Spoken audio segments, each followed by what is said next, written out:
Billy Pilgrim calling in from Texas. Billy, you are live on Truth Wanted. What's going on? Hey guys, Dan, my favorite ACA channel, and John, my favorite floating circle. Oh, stop it, you. Nice. Good? Everybody okay there? We're good. Yeah, Billy, if yeah. you could get a little bit closer to your phone, that'd be awesome because you're a little bit quiet, but otherwise we're good. How can we help you today? Is that clearer? That's Yes. much better. Thank you, Billy. What's going on? Okay. Thank you. Well, I wanted to talk about the cryptid escalator. A cryptid escalator. Wait a minute. Hold on. What? What?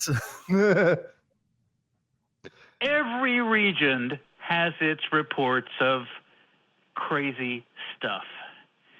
Yep. Crazy stuff. I'm Yep. a lifelong Texas resident, and we have, you probably never heard of the Panther Man from the De Leon River area, or you've probably never heard of the Lake Worth Monster near Fort Worth. I do know about the Lake Worth Monster. I have heard of this one. Yeah.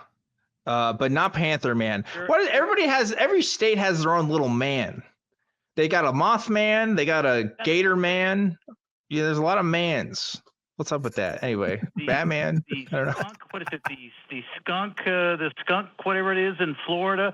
So until these cryptids get press, it's just a neighborhood rumor. You know what I mean? Sure. It's just somebody heard something or saw something. But once they get some press, then people can write books about them and make money. True. It's true. That is a market to be had. Absolutely. Yeah. Well, I'm just tell you about the Lake Worth Monster. Oh, go on. Go on. Lake Worth is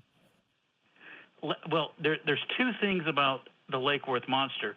The first, the one you would know about, is in the early 70s. That's called the Goat Man. Yep, I know about Goat Man because here's why I know about Goat Man, because obviously I'm also a Texan, Billy, and I was in Boy Scouts, and one of my earliest Boy Scout experiences was at Camp Tahoya, and at Camp Tahoya, I was scared of the fucking Goat Man. I remember this shit. It was terrifying because they had a picture too that they showed me, and in retrospect, it's just a guy next to a cornfield with a goat mask on, but. When I was like in first grade or whatever, that scared the absolute crap out of me. It was freaking me out. But anyway, yeah, Goat Man lives in my brain as a traumatic monster memory. There's a Goat Man story in Kentucky as well, because Yeah. Oh, you're still there? Sorry, Billy. I was going to tell you about my. But please go ahead. I'm sorry. I've just only because the name of the Goat Man monster in Kentucky is hilarious. He's known as the Pope Lick Monster. Pope Lick Monster? Yeah, and he's one of these half man, half goat cryptids. Yeah. Okay, that's quite a name. I'm sure there's some weird reason for that. Yeah, we don't need to get into it, but there you go. Sure. I'm having some trouble visualizing that, but please continue. Yeah, I don't think I need to. That's enough. Well, let me tell you the rest of the Lake Worth Monster story. Yeah. Texas has no natural lakes, if you don't count Caddo Lake. Lake Worth was the original man-made lake, built in 1913, filled in by 1914. There was what was then called the Lake Worth Monster, which was a contraption of inner tubes and canvas that was towed at night by a rowboat. That's the original. Stop. Really? Wait, that's the story behind that? That's awesome. Which practically nobody knows.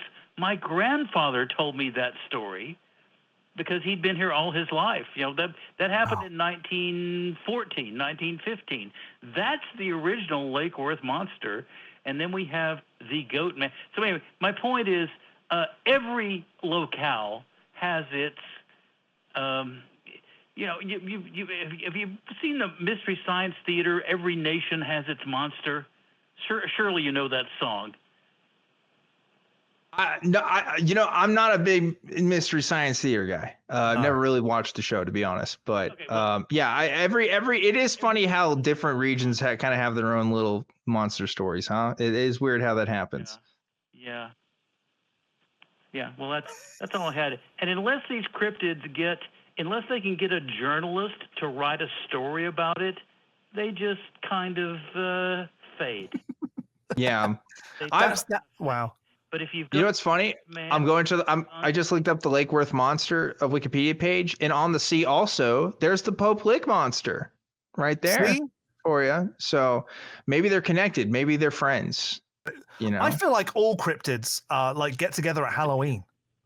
There could be an underground channel that lets them get together and have sex or something. Who knows?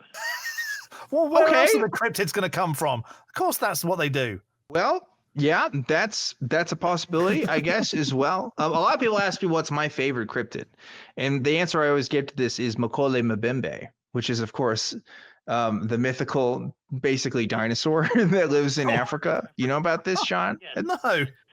Yeah, well, it's supposed to be a monster that basically is described as like a brontosaurus, you know? And so creationists have taken this legend, I think it's in the Congo, and the creationists have taken this legend very seriously. And there's been at least one, if not, I think 2 expeditions by creationists to try to find this monster, because they think, oh, if they find it, then it's a dinosaur, and that proves that dinosaurs are closer to people. Wow. So that's worth taking a trip to Africa to find a mythical monster, I guess, which is awesome. I love that for them. I've been to Kenya. I didn't see any monsters. No. Take advantage of American tourists. Yeah. The only monster was man. There you go. If you think about it. So that's a more cerebral answer. But anyway, Billy, thank you for reminding me about the goat man and all the traumatic memories associated with that. So that's really cool. I'm glad your grandfather could also share some fun stories about that. But we'll go ahead and let you go tonight. Thanks again for calling in.